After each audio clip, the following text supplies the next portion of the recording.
If you are just joining us today on Bridges, Rob Kendall is my guest, and we're going to talk about his book, Breaking the Broken. Rob, it's so good to have you on Bridges today. It's good to be here. Now, when I look at that title, Breaking the Broken, Debunking the Myth of Social Justice, I think, okay, what is Rob talking about? Well, you know, there are a lot of hurting and broken people. Poverty is on the rise, both domestically and internationally. And we have done a horrible job of serving people in poverty and helping them break those cycles in their lives. They are broken people, and we're doing more damage than we're doing good. Yeah, I don't think we mean to do that, but we do it, because I mean, we've got so many programs, we spend so much money, and I think that we can see by the results, it's not all that effective. Exactly. And so I want us to share, for you to share with us about your book, and just if you would, before we go into that, kind of your experience with working with broken people, okay, which has really helped you see firsthand what is going on in terms of the myth of social justice. Our story starts in January of 2002. I owned a remodeling company. My wife was a very successful real estate agent, and she challenged me to take a year off of work to figure out what God wanted to do with our family. We argued, she won. I started April 1st of 2002 and just spent a year studying and reading and learning God's heart for our lives, and through that I learned God's heart for the poor, which was to restore broken people. God created a plan that he set into place in the Garden of Eden, where he gave Adam a job to care for himself even before the fall. Yeah, absolutely. He required Adam to work. But God didn't leave him alone. He gave him resources in the garden, he gave him the opportunity to work it, and he gave him instruction on how to care for the garden. And then the only part of creation that God said was not good was that man was alone, and he gave him relationships, because God didn't create us just to live, God created us to have a life and have it more abundantly. And so what I learned in that sabbatical, we began working with single mothers in poverty in March of 2003. So we've spent the last 12 and a half years working in jails, halfway houses, homeless shelters, recovery centers, and putting what I learned in the sabbatical into practice and seeing firsthand that God has a plan and his plan works. Yes, and you know, part of what excited me about your experience is that you have done this firsthand. You've been working with single moms that are struggling with poverty, yes, have not been working or are underemployed. You see the plight of the poor. And it's clear to me, Rob, when I read the Bible, there are so many mentions about helping the poor. Right. And I think what most of us get in our head is, well, to help the poor, I write a check. Exactly. You know, I give some money. And so then we see that then all of these government programs where money is handed out, and we know that people need to eat to live. I mean, so we want that to happen, but yet we see billions of dollars being poured out, but the poverty continues.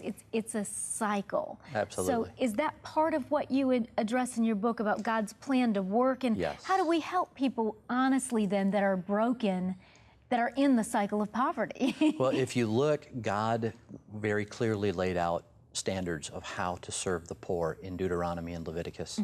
That God never told the people of Israel to gather everything from your fields and take it to the poor. He said, leave the edges of your field uncultivated and let the poor come. When you go through your vineyards and your groves, don't go through twice and pick up everything that's fallen. Leave it for the poor, the widow, the foreign resident, the orphan.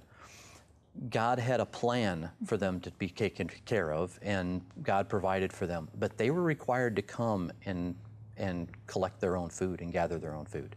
So in other words, you're talking again about the principle really of work. Absolutely. That God is not talking about just giving handouts to people because they're needy, but to provide opportunity to people so that they can work.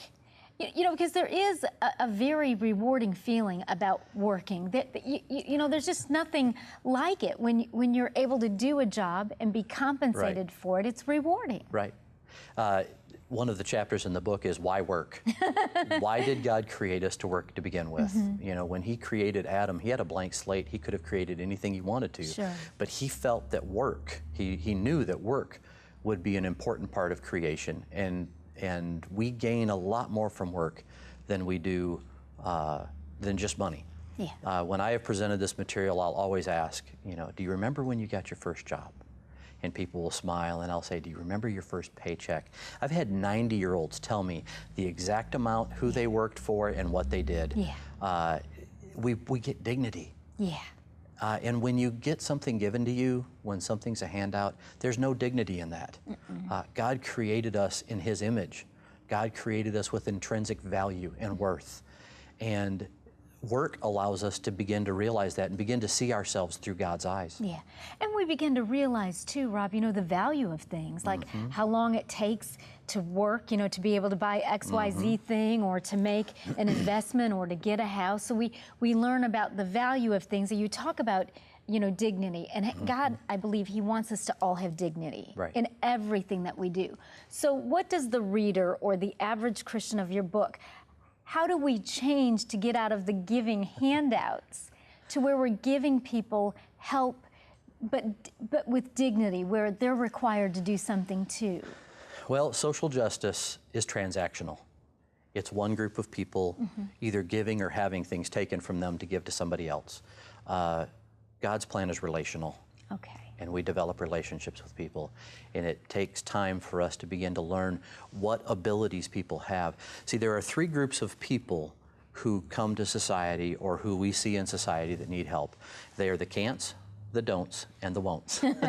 Can'ts, don'ts, and won'ts. Okay. The can'ts cannot. They are either physically or mentally incapable of gaining and using the four fundamental elements for themselves. Okay. The don'ts are missing one or more, and they just don't have access to all of them. And the won'ts have resources, opportunity, and instruction, and they won't take care of themselves. And how we interact with each group depends on how, you know, we respond. I see. Okay, so when you talk about the one group that might be mentally or physically have, you know, diminished capacity or unable, then in those cases, do we just help them, or? We still have to give them dignity. We still have to give them value and allow them to do everything that they have the ability to do. Right, within their capacity. Within their capacity. We do that. Absolutely. All right. So I know in your ministry that you and Meredith work in, how do you see it make a difference when you employ the principles that are in your book, Breaking the Broken? What is the difference that you see with women, people that are just stuck in the cycle of poverty? Well, one of the things that we do is when we first meet someone, we sit down and we just get to know them. We don't necessarily have a very formal interview process, but we want to hear their background. We want to see what abilities they have. We want to see what their education level is. And then we help them develop a plan of how they are going to become self-sufficient. We will help with helping them find a job, helping them with transportation, whatever we need to do for them to begin to gain the skills for themselves so that they can care for themselves. And do you see that that approach makes a great big difference from the social justice programs that just hand out food once a month or just give a check? Absolutely. What are some of the success stories, that not names, but just things that you've seen where people who have been really provided with opportunity and resources and that dignity, where they've got to make an effort? The very first mom that we started working with was a third-generation single mom. Did not graduate from high school. She was pregnant at 16 and dropped out. She has gone back. She never could pass a GED. She just had this mental block. But she took an entrance exam and got into a tech school, got a degree as an office medical specialist, and now she runs the legal department for a national medical company. It's just amazing to see her. She's no longer on any form of government assistance. She's raising her children. She's gotten married. Her and her husband are attending church, and they're trying to live their lives to glorify God. Yeah. Now, you mentioned that she was a third-generation single mom. Yes. And so that kind of correlates, I guess, really with the cycle of poverty. Yes. And I think what we see in our culture anyway, you know, here in America, that that people that kind of grow up in that system, really, don't they sort of get stuck? Well, we've learned there are three different types of poverty. There's situational poverty, which the economy tanks, somebody loses a job, and they end up in poverty. There is generational poverty, which will last for 2 or 3 generations of people who are raised in poverty. And then we're learning there's lifestyle poverty. And these are people who have never been taught, I'm supposed to get a job. there is no value in education. I don't have to take care of myself. And they expect to be taken care of. And there's a different approach that we need. They need to begin to learn the principles that God has laid out in the Scripture for us to care for ourselves. Mm-hmm. And share with me, if you would, because I know that you do this in your book, Breaking the Broken, some of the scriptures that deal with work and God's plan and, you know, kind of why it's good for us, and we all need to do it if it's at all possible. Well, there are, you know, Jesus, in 37 miracles of Jesus, all 37 miracles either provided resources, opportunity, instruction, or relationships. When you look at the times that Jesus healed the blind or the lame, he removed the obstacle that was keeping people from being self-sufficient and caring for themselves. Out of the 66 parables of Jesus, over 90% reflect the fact that people work. People took care of themselves. Right. Jesus never praised people who didn't work, and he often ridiculed people. If you think about the parable of the 10 virgins, where 5 were prepared and 5 weren't. The 5 that were not prepared and were not responsible to take care of themselves were punished. The very next parable in Matthew 25 is the parable of the talents, where the master is leaving. He gives 5 talents to one, 2 to the other, and 1 to the last. The 2 that doubled the talents were praised as good and faithful servants. The third parable, or the third servant, was called wicked, evil, lazy, good for nothing. These are the words of Jesus to describe someone who did not work to take care of themselves. Yeah. So those are the important principles. Thank you so much. We're out of time for coming today and for sharing with us. Thank you. It's been good to have you.